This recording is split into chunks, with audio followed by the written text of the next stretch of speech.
Picture this. It's 1986, and a British tabloid newspaper sells millions of copies with the headline, "World War II Bomber Found on the Moon."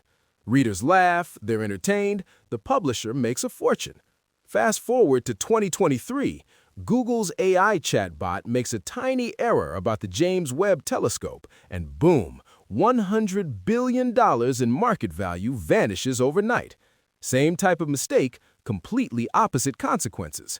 Why do we forgive humans for outrageous lies but punish machines for minor errors? Today, we're diving deep into one of the most fascinating paradoxes of our digital age. Welcome to Mindcast. I'm Will, and today we're exploring a groundbreaking concept called the epistemic contract, the invisible agreement between information providers and consumers about what that information is actually for. We're breaking down research that reveals why fake news was once profitable entertainment and why AI hallucinations are now existential threats.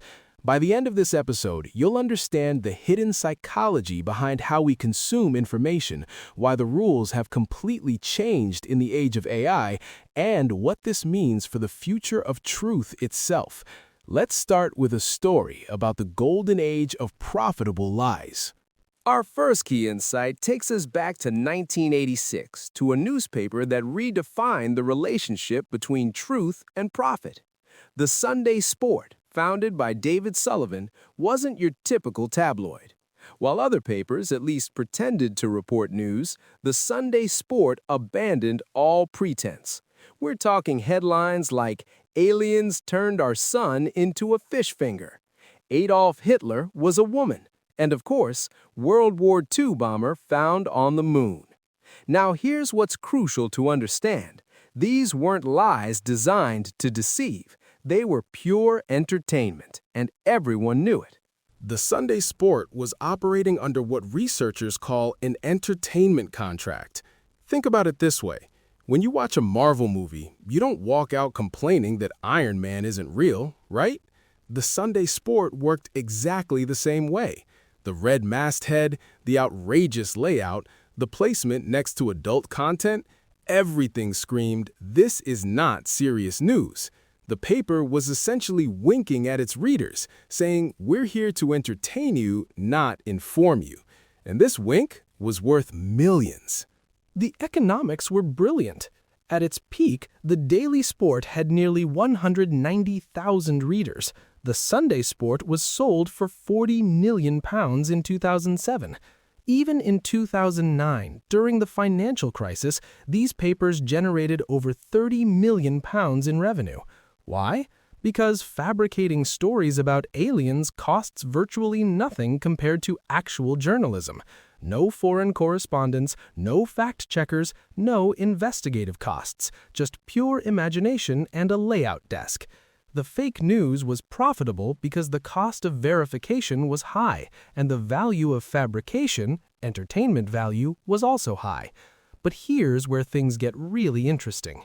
This brings us to our second major insight, the psychology of why we trust humans and machines so differently. And this is where the cognitive science gets fascinating. When a human tells you an outrageous story, your brain automatically evaluates context. You look at their facial expression, you consider the setting, you assess their tone. The Sunday Sport had visual cues everywhere, signaling this is entertainment. But AI has no facial expressions, no winks, no context clues. And that creates what researchers call the uncanny valley of truth. Here's what happens. AI systems sound like experts. They're grammatically perfect, tonally neutral, incredibly confident. This triggers what psychologists call the confidence heuristic. We use the fluency and assurance of a response as a proxy for its accuracy. But here's the kicker. When that confident-sounding AI makes an error, it feels like a betrayal. The AI is close enough to a human expert to be trusted, but its errors are so alien and confident that they completely shatter our trust. It's not visual like the famous uncanny valley, it's epistemic. We trust the AI just enough for its failures to hurt us deeply. Then there's automation bias, our tendency to favor suggestions from automated systems, often ignoring contradictory information or our own judgment.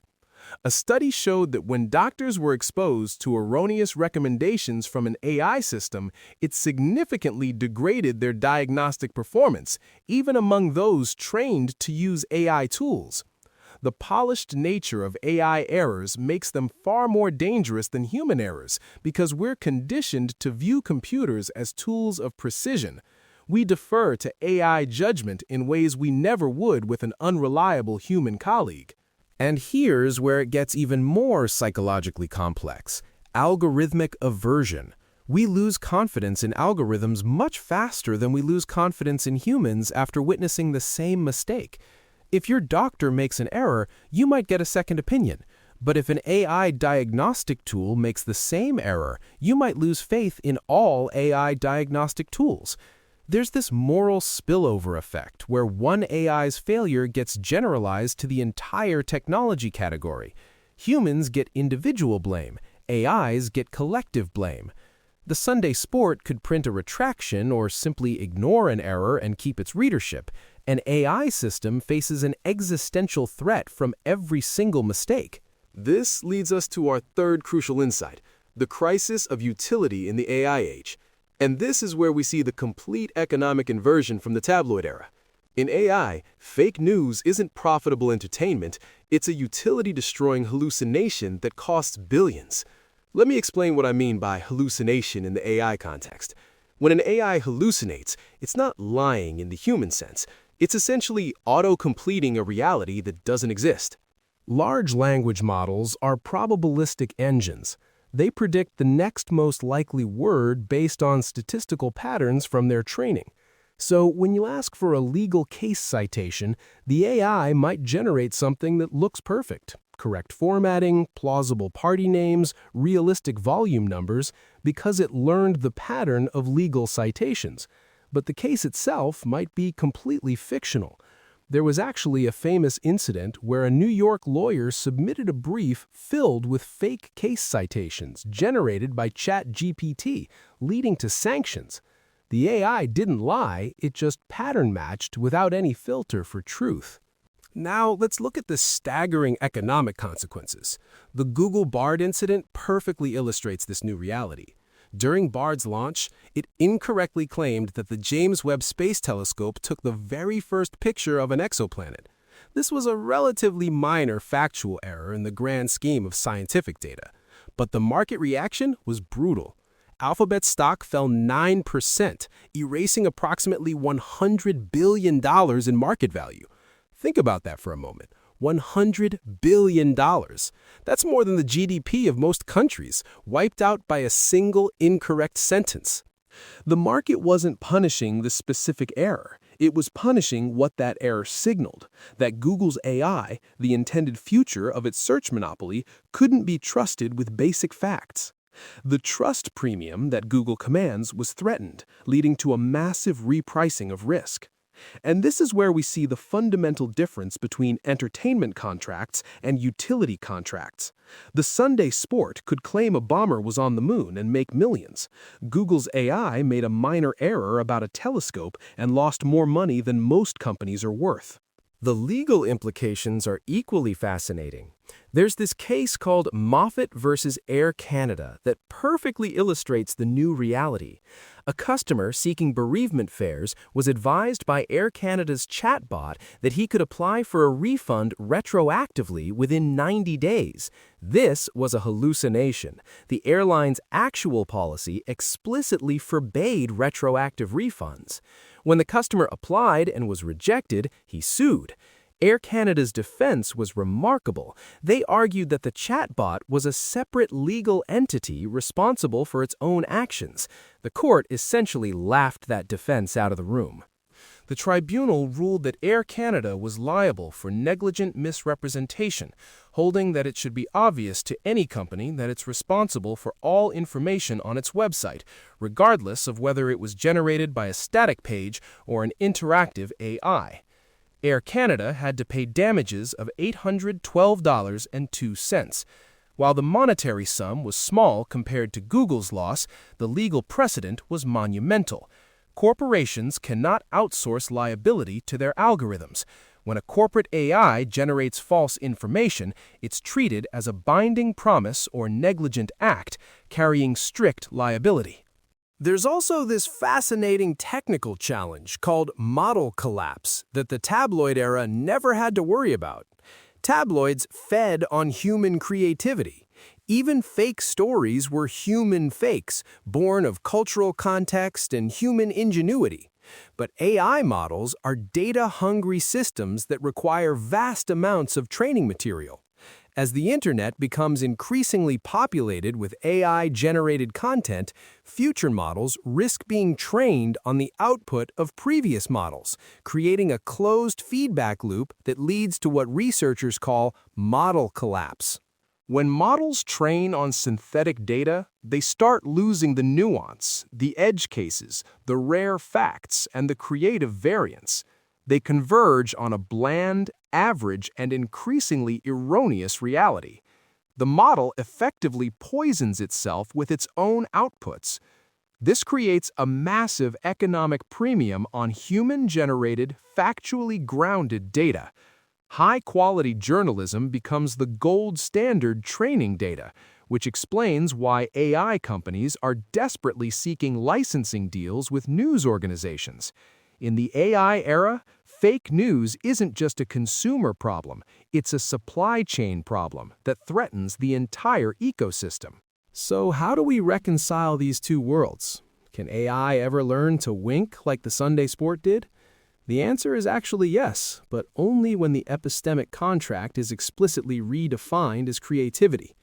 In creative applications like character AI or AI Dungeon, hallucination is rebranded as temperature or creativity and is highly valued. Users know the AI character isn't real, but they enjoy the interaction precisely because of its responsiveness and improvisational nature, just like Sunday Sport readers. The suspension of disbelief works the same way. The solution the industry is converging on is called retrieval-augmented generation, or RAG. This forces AI to look up facts in a trusted database before answering, effectively grounding responses in external evidence. More importantly, it provides citations and shows the source of information, shifting the AI's role from an opaque oracle to a transparent research assistant. This transparency allows users to calibrate trust. If the AI cites the Sunday Sport as the source for a bomber on the moon, users can evaluate that claim's credibility. If it states it as bare fact, users are misled. So what are the three key takeaways from this deep dive into epistemic contracts? First, understand the contract before trusting any information source. Every piece of media operates under an implicit agreement about what it's for. Is this entertainment, education, or utility?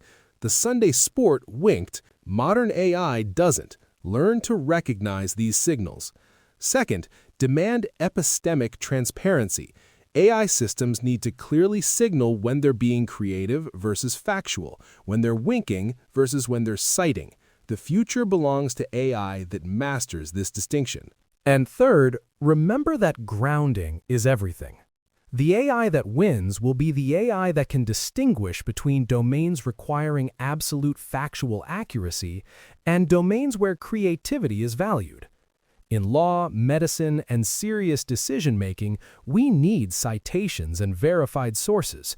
In entertainment and brainstorming, we can embrace the hallucination engine. The value of fact isn't absolute, it's contextual, and understanding that context is crucial for navigating our AI-powered future. Looking ahead, we're witnessing a fundamental shift in how information works. The tabloid contract was entertainment, high cost of verification, high value of fabrication. The AI contract is utility, verification becoming necessary, fabrication becoming liability. Just as the British public could instantly distinguish between the Sunday Sport and the Financial Times, we need AI systems that can clearly communicate their role and reliability. Until AI learns to wink when creating and cite when informing, the value of fake news will remain a liability rather than an asset in our algorithmic age. That's a wrap on today's Mindcast. If this exploration of epistemic contracts and the hidden psychology of trust got you thinking differently about how we consume information, hit that subscribe button and share this episode with someone who loves diving deep into the ideas shaping our world.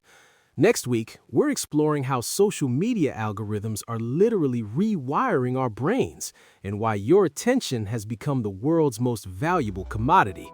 Until then, stay curious, stay skeptical, and remember, in the age of AI, context is everything. Thanks for listening.